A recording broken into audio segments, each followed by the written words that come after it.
Hello, I'm Cheryl Willis Hudson. And I'm Wade Hudson. Welcome to Just Us and a series of interviews with book creators and those who are responsible for getting the books into the hands of the reader. Today we are chatting with Derrick Barnes.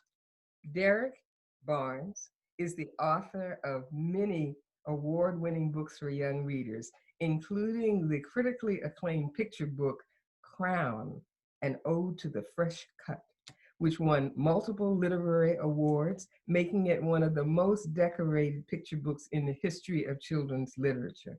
The awards include Coretta King Awards for writing and illustration, a Newbery and a Caldecott Honor, 2 Ezra Jack Keats Awards, and the highly coveted Kirkus Award for young readers. Welcome, Derrick. Man, well, thank you very much, man. Good morning. How are you two doing? Good to see you, brother. Great, Good to see you. Great. What a list of award-winning titles. I always have to pitch myself. Are they talking about me? They talking about me? Well, it's a great list, but this success didn't come overnight, did it? Oh no, I've been grinding a long time. I was hired right out of college in 1999. I was the first Black man in the history of Hallmark cards to be hired as a copywriter in 1999, and it was that I think it was like in 2001 I landed a literary agent, Miss Regina Brooks in Brooklyn, and I landed my first 2 book deals in 2004. So I've been grinding since 2004. You know, I had maybe 8 books out before Crown took over, and yeah, there's no overnight successes. You know, I've been writing all my life since I was 10. You know, I had a wonderful 5th grade teacher named Miss Shelby. She introduced me to all the artists in the Harlem Renaissance, and I was really coming aware of my talents. Was a huge hip hop fan at the time. You know, was copying Stevie Wonder lyrics down. I was a big fan of, Run DMC and LL Cool J, Rakim, and I was just mystified by, the way they manipulated the English language and just tied that into everyone that I learned about from, the Harlem Renaissance. And I just saw myself in that vein, and many years later, here I am, producing books for Black children. How did you get through the tough times, Derrick? People think, that writers are making a whole lot of money, but obviously, most writers are not able to support themselves from the income unless they are fortunate to have a success like Fresh Cut. So what helped you get through the tough times? I always think about this conversation that my wife and I had when she was, my wife was in medical school. We've been married for 19, but when she was in medical school at KU, and I worked at Hallmark. I hadn't even got the job at Hallmark, but I still remember where we were standing. I was telling her, I said, look, you married an artist now. You might be a physician and make plenty of money. You're gonna make plenty of money. She wasn't done yet. I said, but I am an artist, and there's no telling, there's no ceiling on what I can make, or I might be, we might be living in the car, so I hope you know what you're getting into. So a lot of it is just me being fortunate enough to meet this magnificent woman in Jackson, Mississippi.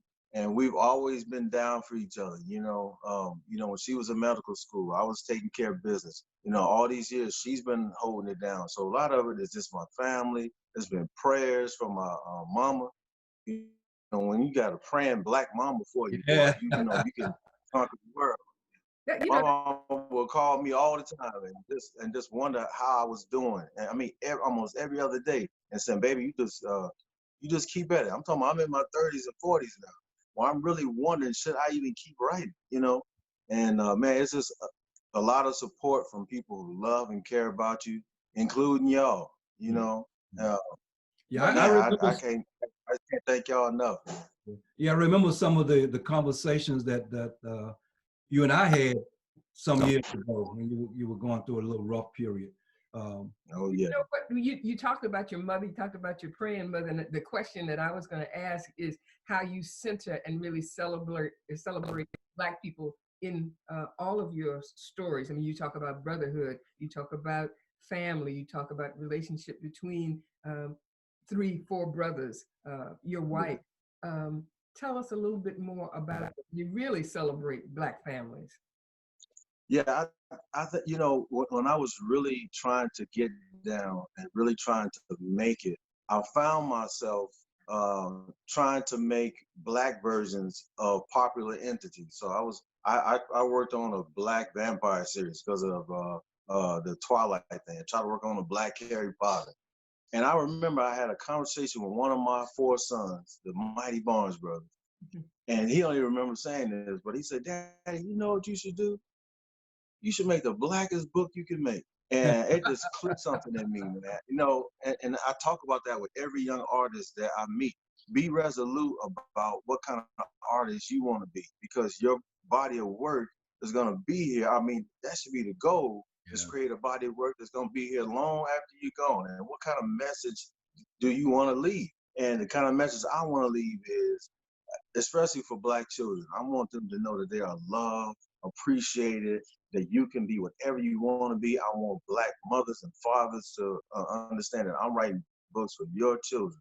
I don't care what audience I'm in front of.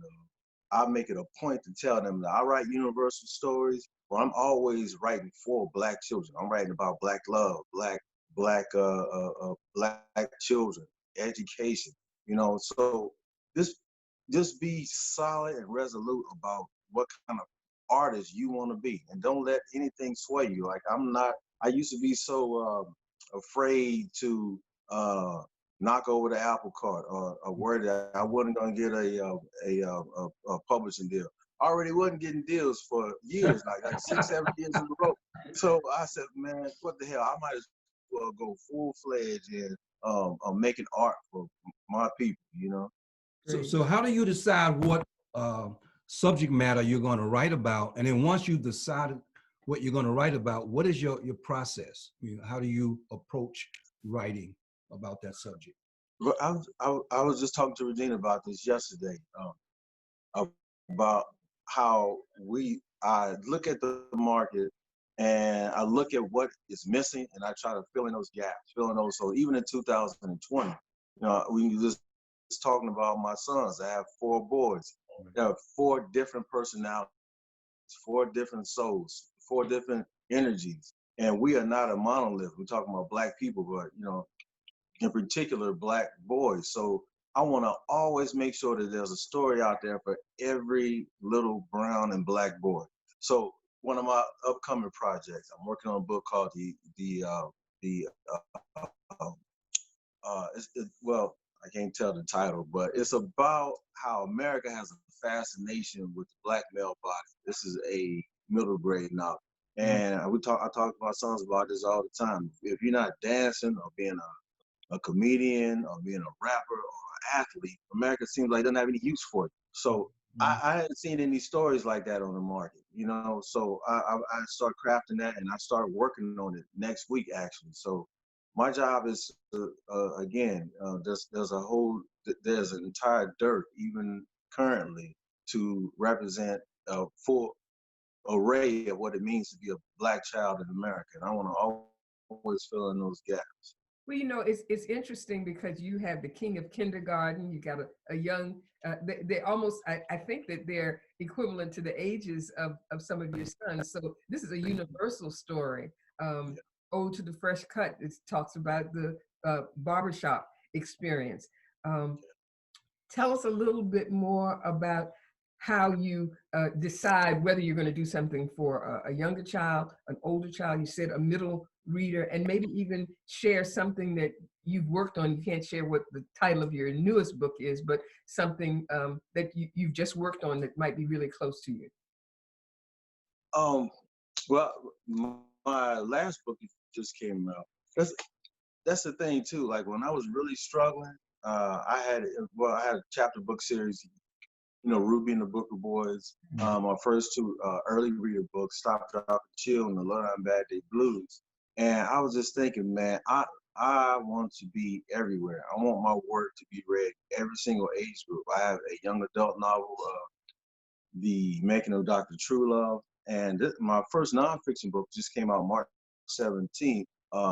Who Got Game? Baseball, Amazing but True Stories is the first book in a 3-book series where I basically shine the light on figures in baseball who don't necessarily get the attention that they deserve. But we talk about Rube Foster, the father of the Negro Leagues, and how he founded the first Negro League in my hometown of Kansas City, Missouri, the home of Charlie Bird Parker.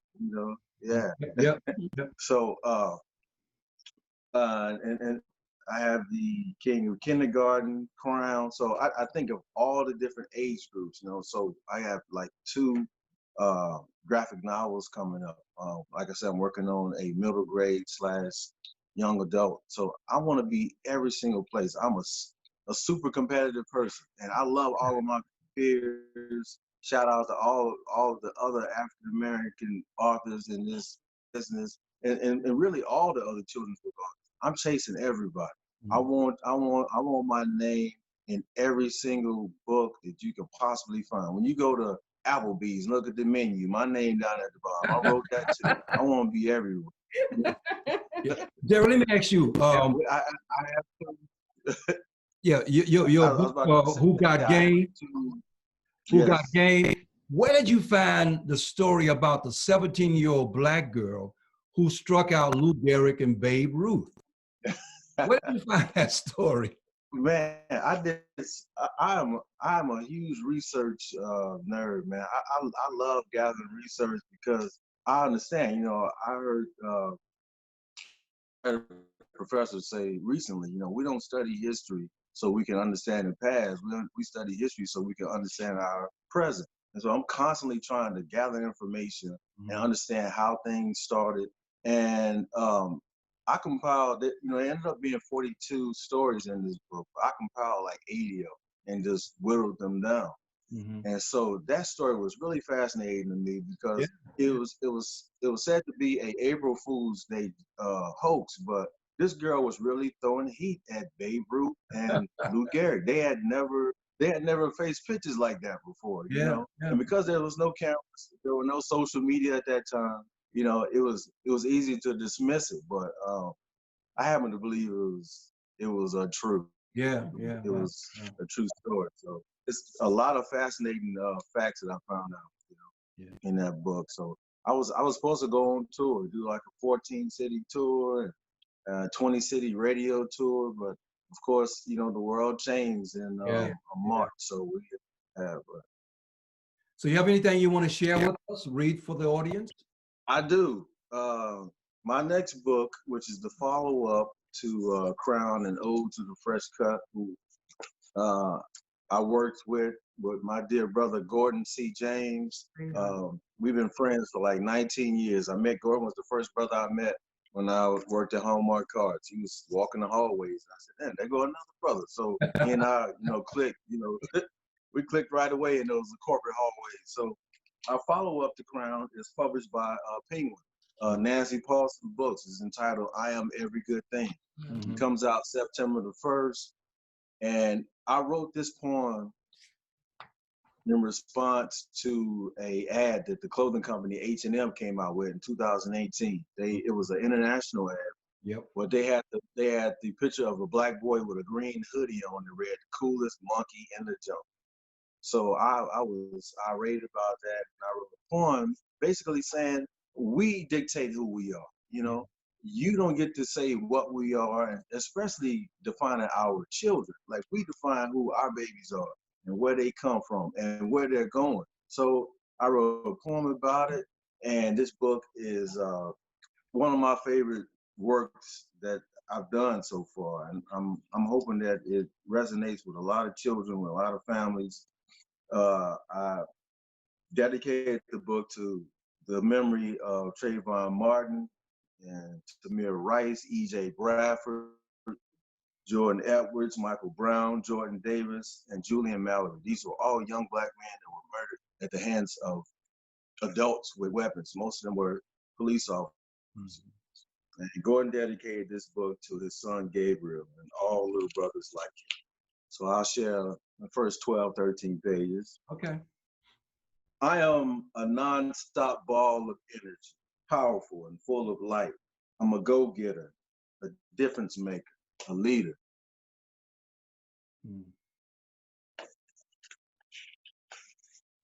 I am every good thing that makes the world go round. You know, like gravity or the glow of moonbeams over a field of brand new snow.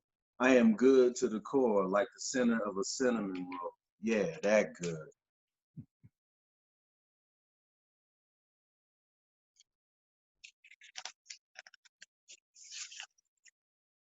I am skateboard tricks, scrape knees and elbows. But you know what? I am right back on my feet again.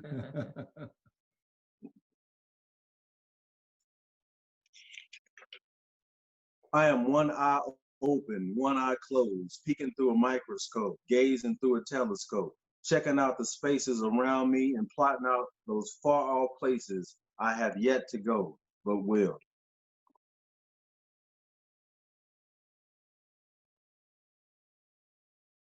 Gorgeous. Beautiful, beautiful, beautiful. I am a gentleman and a scholar. I am kind and polite, like yes, ma'am, and yes, sir, helping my grandmother to cross the street and saying bless you when a stranger has to sneeze. Wow, yeah, wow, look at that, wow. Yeah. I am a cool breeze, a perfect paper airplane that glides for blocks, for miles, forever. Wow. Beautiful, beautiful poetry, beautiful imagery. Thank you. Yeah. Listen, Derrick, yes. that's, I mean, you're a poet, you've written so many beautiful lines. What kind of advice would you give to other aspiring writers? I always say read as much as you possibly can, even, you know, children that aspire to be writers, even adult writers. I'm on a constant quest to better myself, not just as a person, but I want to be a better writer. So I read a lot of works from my favorite writers. I read a lot of works from people outside of my genre, just to add, you know, different devices to my technique and to my style. And also just be true to yourself. You know, figure out. As I just feel like, especially as a Black artist, you have an obligation to your people. You have an obligation to your ancestors to create work that's going to go out into the world and hopefully change the way people think about themselves. So I really take on that obligation and just to be true to yourself and be true to your art form, be true to your message. Great advice. Okay, so we are near the end of the interview, Derrick. Time just zoomed on by, but we do have a few quick questions we would like to ask you. So we ask you to give your first response to them. All right. What is the favorite book that you have written? My favorite book is easy to say Crown because it changed my life, but I like We Could Be Brothers. Okay, great. Okay, well, what's the favorite book by another author? Favorite book by another author is, I carry this book with me everywhere I go, the Narrative of a Slave, Autobiography of Frederick Douglass. Right. Yeah. Who has influenced you the most as a writer? As a writer, probably Langston Hughes. He's one of my homeboys. Okay. He's from Missouri. Homeboy Langston. From Missouri. Yeah, you know, not too far from Kansas City. And he just taught me a lot about lyricism and just about how to write about Black people in a beautiful way. Yeah. What about the music? What music do you listen to when you want to unwind? Y'all know me. I'm a big John Coltrane fan. I love jazz music, man. Jazz music. And, you know, I'm also a big gospel music fan, man, because if it wasn't for gospel music, to me, there wouldn't be any R&B or hip hop, you know, jazz, you know, just the whole soul of gospel music. But I'm a huge jazz fan. I'm just fascinated by, especially as a person that uses words to express themselves, how someone can use notes and an instrument to tell a story. I've always been fascinated by it. Yeah. What one thing that you would like to do that you have not had the opportunity to do?